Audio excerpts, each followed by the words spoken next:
সবাইকে জানাই শুভ সন্ধ্যা। তো চলে এলাম আরেকটা নতুন ভিডিও নিয়ে।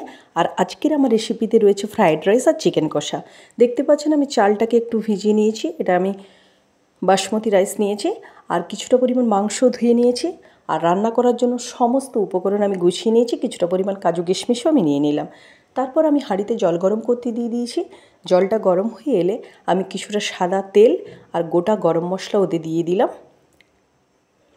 তারপরে জলটা আমি একটু কিছুটা নুনও অ্যাড করেছি, সেটা আমি দেখাতে ভুলে গেছি। তারপর জলটা গরম হয়ে এলে আমি ওতে চালটা দিয়ে দিলাম। অপর দিকে কড়াইতে কিছুটা পরিমাণ সাদা তেল দিয়ে দিলাম, দিয়ে ওতে বিনস আর গাজর, যেটা আমি ফ্রাইড রাইসের জন্য আগের থেকেই কেটে রেখেছিলাম, সেটা আমি ভেজে নিচ্ছি অল্প পরিমাণ একটু নুন দিয়ে। তারপর দেখতে পাচ্ছেন আমার ভাতটাও পুরোপুরি হয়ে গেছে। ভাতটা আমি একটা ছাঁকনিতে ছেঁকে নিয়েছি। তারপর ভেজে রাখা সবজিগুলোর উপরে ভাতটা আমি দিয়ে দিলাম, দিয়ে সুন্দর করে আমি নেড়ে চেড়ে নেব। তারপর আমি কাজু কিশমিশটাও ওতে অ্যাড করে দিলাম এবং কিছুটা পরিমাণ ঘিও দিয়ে দিয়েছি। আর কিছুটা চিনিও আমি ওতে দিয়ে দিলাম, কারণ ফ্রায়েড রাইস একটু মিষ্টি মিষ্টি হলে সেটা বেশি খেতে ভালো লাগে।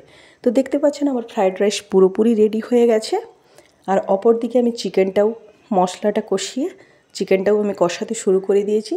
দেখতে পাচ্ছেন আমার চিকেন কষা পুরোপুরি রেডি হয়ে গেছে। আর আজকের আমার রাতের মেনুতে রয়েছে ফ্রায়েড রাইস আর চিকেন কষা। এরকম সুন্দর সুন্দর ভিডিও পেতে আমার